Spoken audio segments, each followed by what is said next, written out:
Salut, c'est Greg, bienvenue dans cette vidéo dans laquelle je vais vous donner plein d'idées et plein de news. En fait là, je viens juste de sortir de l'hiver. Oui, je sais, on est mi-avril, mais j'avais tellement de trucs à vous préparer que je m'y suis mis à fond. Alors dans cette vidéo, je vais vous partager mes coups de cœur pour rouler cette année et pour les habitués de la chaîne, pas mal de nouveautés dont des nouveaux partenaires et des nouveaux essais de matos et tout le programme de 2025 puisqu'en fait pour moi là, c'est comme si on était 3 mois en arrière. En fait, je viens juste de terminer la mise à jour de tous mes guides de road trip prêts à voyager à moto. Amélioration du format, mise à jour des itinéraires, amélioration des traces. J'ai rééquilibré toutes les journées, les matins et les après-midi pour que ce soit beaucoup mieux réparti, pour que vous puissiez profiter encore plus. Et si j'en crois vos nombreux retours, que ce soit sur la page d'avis Google, dans les commentaires ou par message privé, je pense que cette année, vous allez encore plus vous régaler. Oh mais d'ailleurs, je suis en train de penser, il y a peut-être des gens qui comprennent pas pourquoi je dis ça. Alors pour ceux qui viennent juste d'arriver sur la chaîne, je vous explique. Je vous propose un service sous forme de guide prêt à voyager pour faire des road trips à moto. Le concept, il est simple, on a des congés limités, des budgets limités. Alors ce que je souhaite, c'est vous proposer un truc clé en main pour que vous puissiez limite partir sur un coup de tête du jour au lendemain. Comment ça se présente ce truc-là alors? Eh bien c'est très simple. Déjà, vous avez une page par demi-journée et dedans,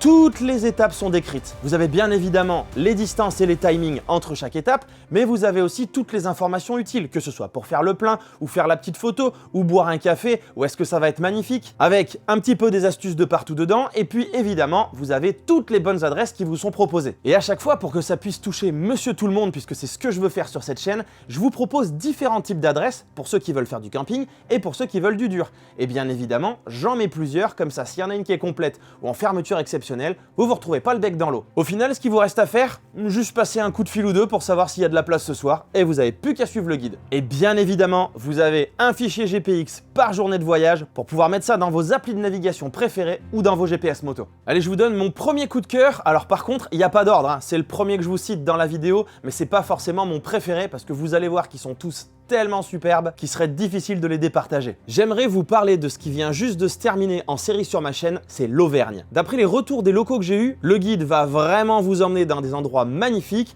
et surtout ce qu'ils m'ont dit c'est que c'était sous-coté. C'est vrai, l'Auvergne on peut avoir plein de préjugés dessus, on peut se dire bon écoute c'est juste des champs vallonnés avec des vaches au milieu. Et pourtant je vous garantis que pas du tout. Il y a des reliefs magnifiques, il y a des couleurs de dingue, il y a aussi des arbres, il n'y a pas que des prairies et puis les vaches au milieu ça permet juste de rendre le décor encore plus chouette. L'avantage par rapport à des destinations comme la Corse ou les Alpes, c'est que vous allez être très souvent seul sur les routes. Pour ce road trip, je vous ai prévu 3 jours avec 2 journées dans le parc naturel régional des Volcans d'Auvergne et comme à une dizaine de kilomètres en face, juste à la frontière du parc, il y a un autre parc qui est celui du Livradois-Forez. Et alors celui-là, si vous aimez la nature et la végétation, vous allez être servi. J'en ai pris plein la vue et il mérite largement qu'on fasse une petite excursion pendant une journée de plus. Ce qui vous donne au final un trip sur 3 jours, sur un long week-end, qui se fait mais alors en toute douceur et qui, croyez-moi, va vraiment vous déconnecter. En tout cas, j'en suis rentré enchanté, ça a cassé toutes les idées reçues que j'avais dessus et je pense que j'y retournerai bientôt. Ensuite, pour ceux qui suivent la chaîne, vous le savez, j'ai eu un autre coup de cœur très récemment que je vous conseille absolument d'aller faire pendant cette saison et il s'agit des Vosges. Alors quand je parle des Vosges, je parle pas du département, attention, hein, je parle du massif des Vosges au grand global. Et dans le guide de road trip que je vous propose, il y a pas moins de 6 départements qui vont être touchés pour pouvoir faire un grand week-end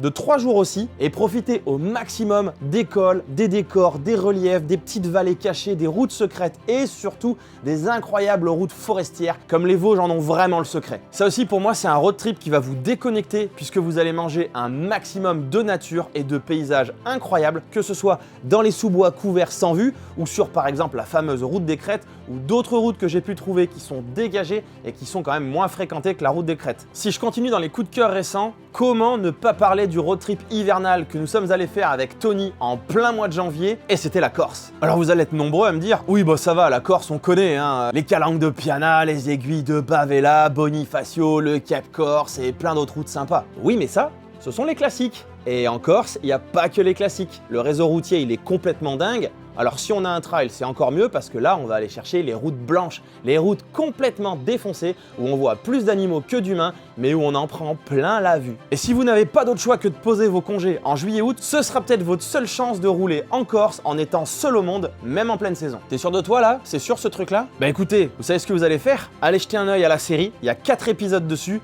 et vous allez voir qu'il y a certaines routes où, à part des cochons sauvages, on voit pas grand monde passer ici. Le guide est bien évidemment dispo, il s'appelle Oser la Corse par les terres, et petite précision, ne vous attendez pas à voir la mer, on la verra une fois un peu de près et la plupart du temps de loin, mais sinon c'est pas du tout prévu. Parce qu'on va rester à l'intérieur, on va avoir des points de vue sur les reliefs et on va mettre l'accent sur les reliefs. Alors bien évidemment, quand on va passer à ça de grands classiques, on va pas les éviter et on va les mettre dans le guide, on va en profiter aussi. Mais la plupart du temps, on va aller se planquer sur des routes complètement atypiques qui ne font pas du tout partie des circuits touristiques habituels en Corse. Attendez-vous à ce que ça secoue un peu, mais si vous voulez tenter le coup, vous me tiendrez au courant, vous me direz comment vous l'avez vu, mais je pense que c'est vraiment une Corse qu'il faut aller voir. Tiens, j'en ai un autre qui me vient en tête et qui est tout frais et qui est énormément sous-coté, tout comme l'Auvergne, mais encore pire puisque ce serait l'Auvergne en plus petit et peut-être en un peu moins waouh, c'est l'Aubrac. Alors l'Aubrac, vous allez le découvrir en images très prochainement sur la chaîne, ça arrive dans quelques semaines, peut-être même la semaine prochaine. Là, on est sur un parc naturel régional qui est beaucoup plus petit et en 2 jours, donc sur un simple week-end, c'est tout à fait faisable. Je vous l'ai peut-être pas très bien vendu au début en vous disant que c'était moins bien et moins waouh que l'Auvergne. Alors je vais m'expliquer. Bien évidemment, on ne va pas retrouver des sommets qui montent à 1008 comme le Puy-Marie avec des formes complètement atypiques, ce qu'on a en Auvergne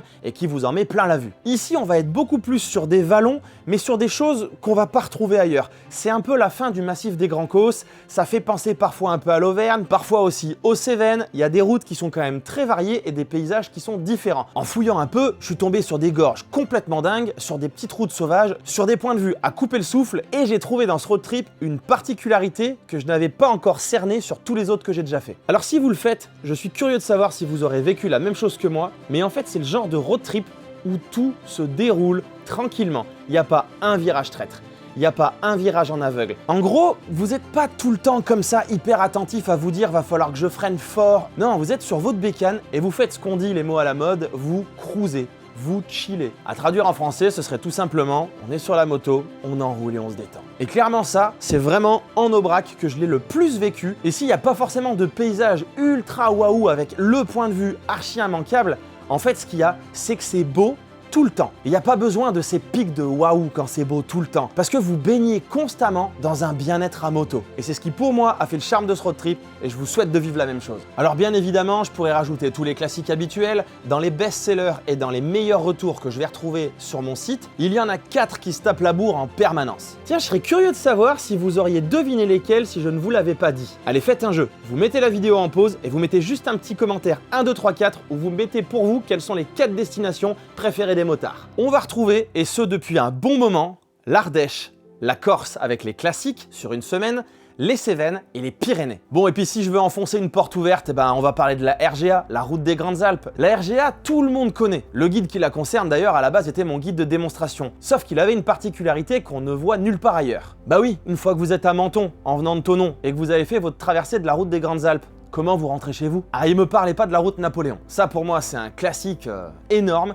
C'est trop large, c'est trop grand, oui c'est joli, mais on peut trouver tellement mieux si on cherche bien. Et c'est ce que je vous avais proposé pour vous ramener en 3 jours jusqu'à Thonon, en traversant bien évidemment plusieurs régions et plusieurs départements, et en essayant de vous en mettre au maximum plein les yeux. Bon, avec plus de 3000 téléchargements et des retours incroyables, je crois que l'objectif était atteint. Alors ce que j'ai fait, c'est que ce guide de la RGA, je l'ai perfectionné, je l'ai rendu encore meilleur et il est devenu un vrai guide et non plus un simple guide de démonstration et d'essai. Mais du coup, si vous voulez quand même voir à quoi ressemblent mes guides de road trip prêts à voyager avant d'en acheter un, même si ça coûte pas cher, ça peut vous éviter de gâcher votre argent pour voir si ça vous convient, je propose quand même un guide de démo. Je vous laisse aller faire un tour sur mon site, vous allez vite le trouver et la destination devrait vous plaire aussi. Ça se fait sur seulement un week-end, je pense pas que ce soit sous-coté, mais on en est pas loin et c'est pourtant magnifique. Bon, par contre, il y en a 2 dont il faudrait qu'on parle. J'ai 2 guides, même 3 je dirais, qui sont clairement en train de tomber dans les oubliettes. Alors attention, ne l'interprétez pas mal, c'est pas pour moi que je dis ça, parce que je suis en train de vous proposer beaucoup d'autres et j'ai encore un nombre d'idées assez incroyable avec des road trips à thème qui devraient beaucoup vous plaire. Ça se passera sûrement l'année prochaine, donc le souci ne vient pas là. Non, le souci vient du fait que pour moi, vous ratez des pépites. Des destinations qui vous en mettent aussi plein la vue, qui pourtant font penser beaucoup à des destinations que je viens de citer, dont une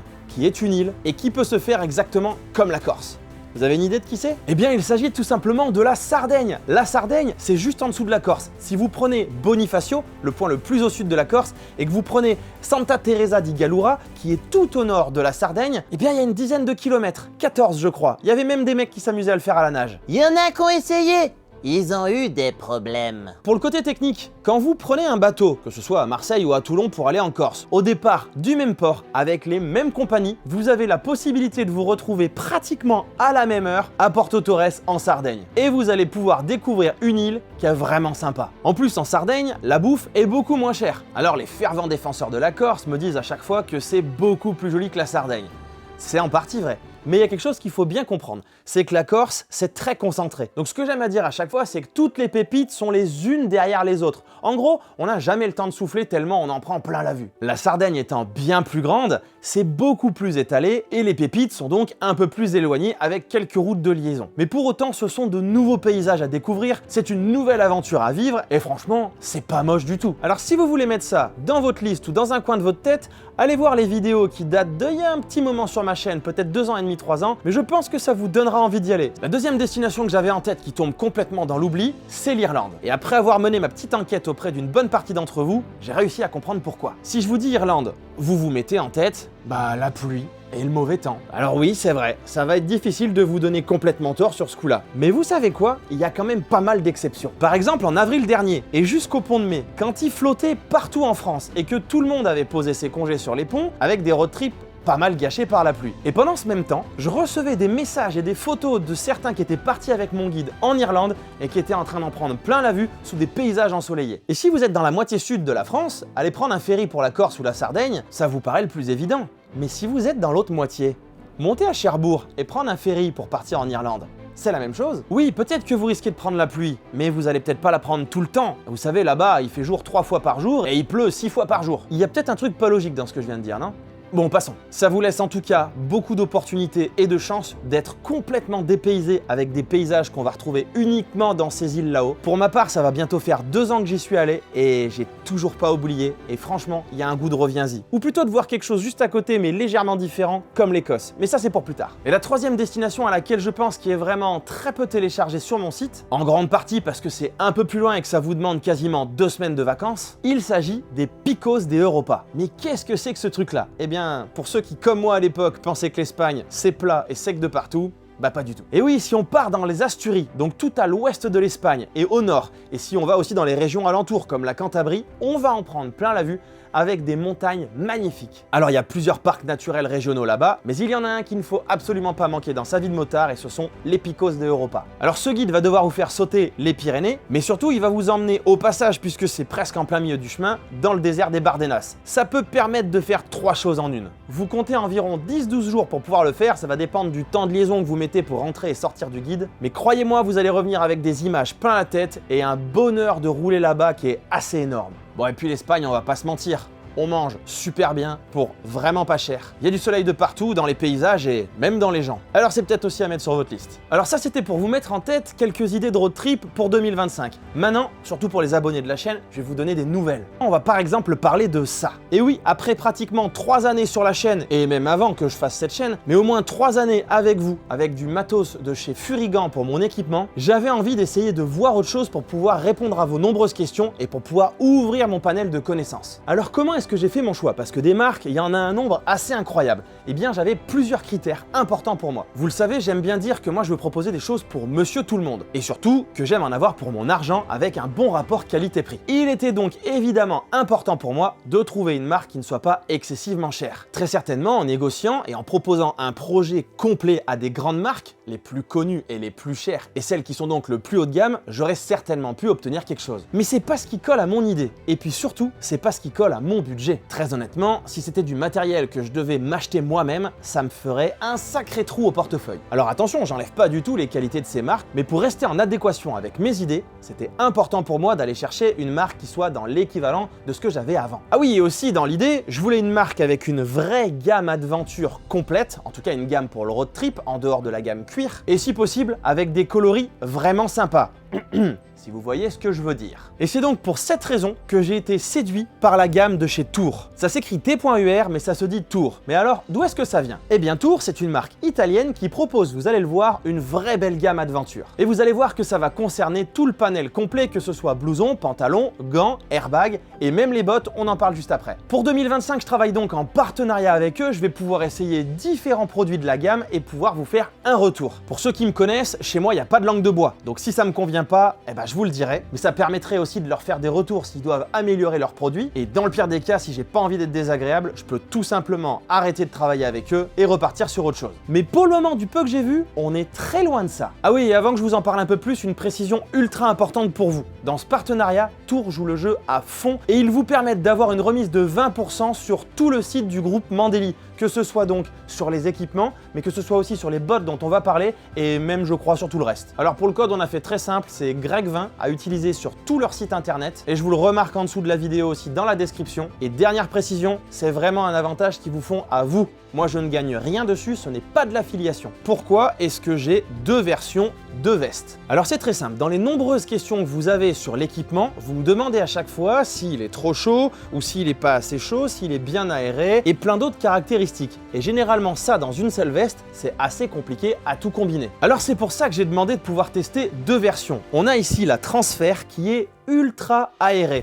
Devant, c'est pratiquement tout du mesh. Par exemple, en ce moment, je sais que le Maroc est très à la mode. Eh bien, la Transfer sera complètement destinée pour ça puisqu'elle est aérée de partout. Elle est aussi très légère, donc si vous faites du off-road ou des destinations où il va faire très bon, eh bien, c'est celle-là qui va être le meilleur choix. Quant à la Roadbook juste derrière, c'est celle que j'ai pris en Aubrac puisque je suis parti début avril et que la météo n'était pas la meilleure. Et elle a des caractéristiques particulière. Bon, remarque la Transfer aussi. En fait, il propose un système pour vous mettre au sec et vous rendre étanche qui est différent de ce qu'on peut voir actuellement et qui coûte très cher normalement. Ici, on a pu réduire les coûts et ça c'est très bon pour notre portefeuille. Habituellement, vous savez, on part sur des trucs qu'on dit laminé 3 couches, Gore-Tex et compagnie et on se retrouve avec un équipement qui est donc très cher avec souvent pas loin de 2000 € à mettre pour avoir le haut et le bas. Ici, ce qu'il vous propose, c'est une membrane étanche par l'intérieur. En fait, c'est une sorte de kawaii que vous allez pouvoir mettre ou pas, c'est vous qui choisissez, qui est respirant dans un sens mais qui est étanche dans l'autre et ça va donc permettre de réduire drastiquement les coûts puisque si on prend celle-ci qui est la plus haut de gamme de chez Tour, qui est la plus polyvalente, qui a le plus de petites options, elle sort à 429 €. Quand on sait qu'un pantalon qui va présenter aussi le même genre de caractéristiques au niveau de l'étanchéité est à 229 €, on arrive à se faire un équipement complet pour moins de 700 €. Surtout si vous utilisez la remise de 20%. Et c'est ça que je trouve très intéressant. Sur celle-ci, on est plutôt aux alentours des 250 €, donc avec le même pantalon, vous voyez à quel prix on arrive à se faire un équipement qui va être vraiment chouette, polyvalent et de bonne qualité parce que je vais vous faire un retour sur mon premier trip passé avec. Même si ces derniers temps, on n'a pas eu beaucoup de chance avec la météo, normalement, il pleut pas tout le temps. Et généralement, le matin, en regardant la météo, on sait un petit peu ce qui nous attend. Si on est certain qu'il va faire beau et qu'on est en belle saison, eh bien on n'a pas besoin d'avoir la fonction étanchéité. Et quand on est sur des vestes qui l'ont en intégré où on peut évidemment pas enlever une couche, eh bien on va peut-être avoir une veste qui va être plus lourde et plus chaude tout au long de la journée ou pendant peut-être une semaine complète de congé et de beau temps. Alors qu'ici, il suffit de ne pas mettre cette doublure interne qui va vous maintenir au sec et vous aurez une combinaison qui va être donc plus légère et qui va être encore plus respirante si jamais vous êtes en pleine saison. Et ça permet aussi sur une combinaison qui n'est pas du tout prévue pour être étanche à la base puisqu'elle est ultra aérée, d'avoir quand même quelque chose avec lequel on va pouvoir partir le matin et ne pas s'arrêter en urgence au bord de la route puisque par exemple on sait que la météo va pas être très favorable, donc on le glisse dedans, on clipse au bout des manches, aux épaules et dans le cou et c'est réglé. Moi qui aime bien un peu les trucs couteau suisse, là je trouve que ces fonctions de polyvalence étaient vraiment intéressantes. Et une fois de plus, ça abaisse le prix final du produit puisqu'on est sur quelque chose de bien moins compliqué technologiquement que les laminés 3 couches Gore-Tex et ça j'y suis plutôt sensible pour notre portefeuille, je vous l'ai dit. Et puis même la veste que j'ai embarquée en Aubrac, et heureusement puisque j'ai pris la flotte, ce qui n'était pas prévu par la météo, elle possède de nombreuses aérations, on peut l'ouvrir complètement de partout et on peut même en dézippant le zip principal aller le zipper un cran plus loin en décalé et ici on va avoir un système d'air qui va passer. Moi je trouve cette fonction que je n'avais pas avant vraiment bien. On s'accordera à dire qu'on est sur du bon matos, surtout pour le prix qu'on le paye. Les matériaux semblent bons et puis un truc qu'on va noter sur lequel je pestais avant, eh bien ce sont les fermetures éclair. Et ici, ah bah c'est sûr, ça se coince pas et il n'y a pas de problème avec. Même celles des aérations, on peut les prendre, on peut les lever, il n'y a pas de souci, ça y va bien, on ouvre, on ferme, ça glisse, c'est parfait. Voilà, des zips qui zippent, c'est trop bien. Pareil sur le pantalon, je ne vous l'ai pas montré encore. C'est le Gibraltar. Il a un système d'aération qu'ils appellent un airflow qui est vraiment génial, où on peut ouvrir complètement et ensuite on va le remettre à l'intérieur dedans. C'est super bien foutu. Et quand j'ai commencé à avoir chaud avant de prendre la pluie, et ben franchement, c'était hyper agréable d'avoir un flux d'air parce que des fois on les a sur des endroits où ça passe pas. Ici ça passe vraiment bien. Et le pantalon également, j'ai trouvé que c'était du bon matos. Voilà, donc franchement, c'est plutôt bien parti pour le moment. J'ai hâte de pouvoir pousser les tests un peu plus loin et je vous en parlerai évidemment dans de prochaines vidéos. En ce qui concerne des bottes, pour pouvoir répondre à toutes vos questions, je suis parti sur de la botte Adventure assez renforcée. Ils ont de la plus simple, mais pour le moment, je suis parti sur celle-là. Le seul truc que j'ai trouvé pour le moment, c'est qu'il va falloir qu'elle se fasse un petit peu parce qu'il y avait des matériaux qui étaient encore bien neufs et bien raides. Donc en se faisant, ça va mieux. C'est comme la plupart des chaussures, hein. Il faut que son pied fasse sa place. Elles sont étanches, celles-ci aussi. En revanche, pour le off-road un peu poussé, comme vous savez qu'on joue avec des bécanes qui sont un peu trop lourde pour ça des fois, je préfère utiliser des bottes beaucoup plus renforcées. Et pour ça, je vais pouvoir tester la version qui est complètement faite même pour le motocross et que les gars utilisent en compétition, avec par exemple des systèmes comme j'avais sur mes anciennes bottes qui permettent d'éviter une hyper extension derrière, enfin bref, du gros matos. Ça, je vais essayer prochainement dans les événements off-road qui vont arriver. Donc je peux pas vous en parler tout de suite, mais dès que j'aurai un avis sur la question, je vous dirai ce que j'en pense. Voilà, donc je suis vraiment content de ce renouveau parce que ça ramène de nouvelles couleurs sur la chaîne, ça ramène de nouveaux produits à essayer. Ça me fait aussi travailler avec de nouvelles personnes, proposer de nouvelles choses. Ils ont d'autres exigences, on peut faire des projets communs ensemble. Ça, c'est vraiment agréable, d'autant plus que l'équipe, elle est hyper sympa. J'ai eu vraiment un bon feeling avec eux et ça, vous le savez, je l'ai déjà dit, c'est très important pour moi. Et ça, c'est une bonne chose pour les prochaines vidéos. J'ai oublié de vous parler des gants. Je les avais pourtant mis devant mon nez pour que j'y pense. Alors, pour le moment, je teste 2 paires, mais je vais en tester plus tard parce que je suis vraiment très chiant sur les gants. Pour le moment, j'ai testé 2 modèles qui sont étanches parce qu'ils ont beaucoup de modèles qui sont étanches. J'ai testé un modèle léger qui va plutôt être pour quand on va faire du road trip général et qu'on sait qu'on va prendre la flotte mais qu'on n'est pas en saison où il va faire très froid. Ceux-là seront donc polyvalents pour ça. Alors je vais vous mettre en bandeau les références des gants pour que vous puissiez jeter un œil dessus et vous faire votre avis. Et puis il y a ceux-là qui sont plus faits pour les basses températures, qui sont étanches aussi, que j'ai utilisé les matins où je partais qui faisaient 2 degrés parce qu'en Aubrac, quand il fait pas beau et qu'on est un petit peu sur les plateaux avec le vent, il fait vraiment froid. Je les ai bien aimés, mais je cherche quelque chose de plus fin. Quelque chose de quand il fait beau, parce que quand il fait beau, du fait qu'ils aient une membrane qu'ils appellent Hydroscud dedans qui est étanche, forcément, on va avoir un peu plus chaud. Et quand on est en plein été, c'est pas forcément sur cela que je partirai. C'est pour ça que j'aime bien avoir au moins 2 paires de gants et que je vais adapter en fonction des saisons. Bon, et il y a une deuxième bonne nouvelle. Vous savez que j'ai pesté pendant longtemps sur la fin d'année sur le casque que je venais de m'acheter pourtant. Et après le dernier trip qu'on a fait début janvier, il n'était plus question de le porter. Bah oui, mais faut bien mettre un casque sur ma tête. Et puis, vous me demandez souvent quel casque je peux vous conseiller. Comment je fais dans ce cas-là pour répondre? Me voilà donc parti à la recherche d'un casque qui me plaise, qui soit beau, qui ait pas mal de fonctions intéressantes et surtout qui soit à un budget abordable pour rejoindre tout ce que je vous ai dit tout à l'heure sur la partie budget et sur la partie monsieur tout le monde. Et bien là, voilà la réponse. Après plusieurs recherches, j'ai trouvé que ce modèle chez Scorpion, le ADF 9000, me plaisait beaucoup. Alors je leur ai parlé de mon projet, de tout ce que j'avais en tête et que j'avais envie de faire cette année et je leur ai demandé s'il était possible qu'on fasse un partenariat, qu'on travaille ensemble et que je puisse essayer ce modèle. Voici donc le remplaçant de mon ex qui ne m'allait plus du tout. Tout comme l'équipement dont je viens de vous parler, j'ai passé 4 jours avec dans différentes conditions, dont un vent assez incroyable sur les plateaux d'Aubrac.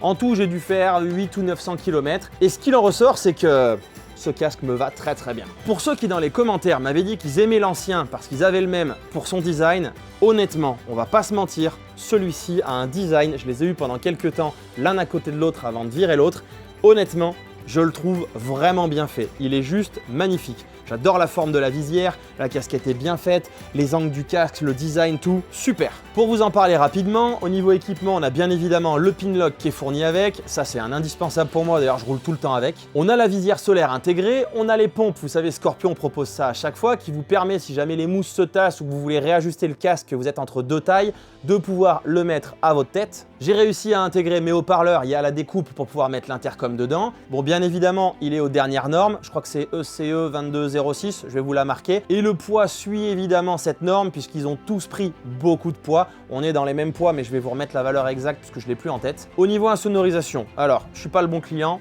Je vous rappelle que je roule sur une T7, on prend du vent plein la figure, donc forcément tous les casques vont être plus bruyants sur cette moto que sur la plupart des motos. Et même quand je me mets debout, finalement il est moins bruyant parce que j'ai plus les turbulences, j'ai juste le vent de face. Mais si je devais le comparer à mes 3 derniers casques, il n'y a rien qui me choque. Pour moi, on est dans du tout à fait acceptable. Et ben voilà, ça fait pas mal de nouveautés déjà, c'est bien, ça fait plaisir, ça fait du renouveau, ça fait se remettre en question, se remettre dans le challenge, chercher de nouveaux projets. Et ça, c'est vraiment quelque chose qui me tient à cœur pour essayer de continuer cette chaîne le plus longtemps possible. Mais d'ailleurs, qu'est-ce qui va se passer prochainement? Au moment où j'enregistre, nous sommes le 15 avril, donc vous allez voir cette vidéo probablement dans 1 semaine et demie. Ça tombera pile en plein du forum des voyageurs à moto. Pour ceux qui ne savent pas, c'est la première fois que je co-organise un événement, c'est avec Yann Dupré, qui lui a beaucoup plus l'habitude que moi. Et cet événement nous tenait vraiment à cœur parce que c'est là où on se rejoint dans notre mentalité de voyage à moto, de road trip à moto. Et on voulait proposer quelque chose qui soit différent des événements de roulage pur et dur, mais qu'on puisse donner tous les conseils sous forme d'atelier à ceux qui n'osent pas encore partir et qui veulent partir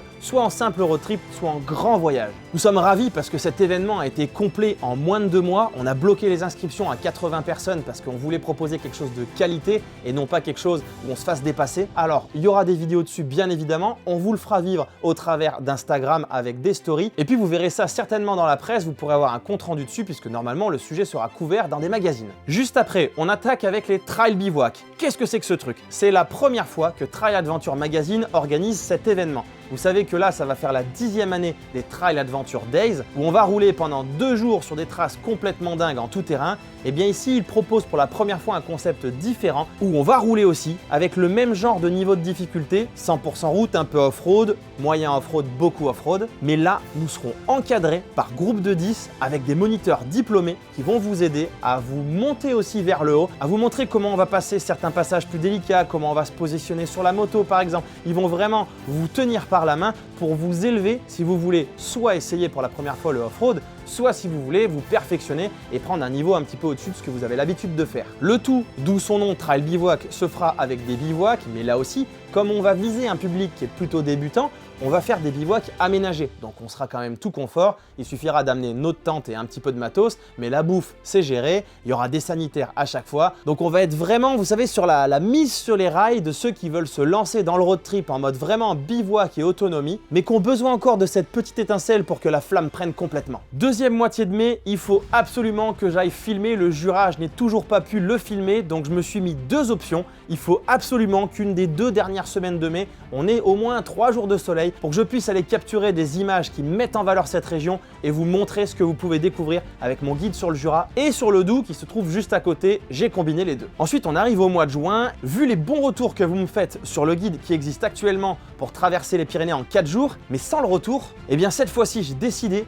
de vous les faire en aller et en retour en essayant d'inventer un itinéraire complètement dingue sous forme d'ADN qui se croisent. Mais attention, sans repasser au même endroit pour que ça garde un maximum d'intérêt. Et on va donc alterner avec l'Espagne et la France et jouer avec les frontières à chaque fois. On va le tester avec Tony au mois de juin. Juillet-août, je sais pas trop, ça va être un pro. Bien évidemment, il y a un moment, il y aura des vacances en famille, donc la moto va rester au garage. Mais au milieu de ça, j'ai pas mal d'idées, notamment un truc dans les Alpes qu'on n'a pas l'habitude de faire, en tout cas que je n'ai jamais vu encore. Donc ça pourrait bien arriver. Et puis j'intercalerai tous les autres endroits où j'ai envie de faire des guides, que ce soit la Dordogne, le Lot, le Sud-Ouest, et aussi toute la partie de mes préjugés que j'ai pu casser la dernière fois quand je suis allé à l'événement de l'URT de Léandre. Ça se passait dans le Limousin et j'ai pu voir que du côté Creuse, Cantal Sud-Ouest, Corrèze et compagnie, on trouve des paysages en fait qui sont pas du tout ce que je pensais et que certains n'ont pas forcément les noms les plus vendeurs.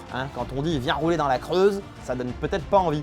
Je vais vous prouver le contraire et peut-être que ça arrivera cette année. Début septembre, bien évidemment, on se retrouve à Barcelonnette. Je pense que je vais naviguer entre le stand de Tour et le stand de Lone Rider. Donc on se retrouve là-bas, comme d'habitude, on pourra échanger, on pourra passer un bon moment, on pourra boire des canons, bref, c'est vraiment le salon, enfin le festival que j'adore. Et juste après, avec Tony, on part pour faire ce que vous me demandez très souvent en message privé. On va faire la deuxième partie ouest du demi-Tour de France. Pour ceux qui n'ont pas suivi, je vous avais dit que moi, faire un Tour de France, moi je peux pas. Un Tour de France complet, à proprement dit, un truc pas où on esquive un petit peu tout, ça demande trop de temps. Et le problème, c'est qu'on voit pas l'intérieur. Et à l'intérieur, vous avez tous les parcs dont je vous ai parlé tout à l'heure, l'Auvergne, l'Aubrac, les Cévennes, l'Ardèche, le Livradois, bref, il m'en manque plein.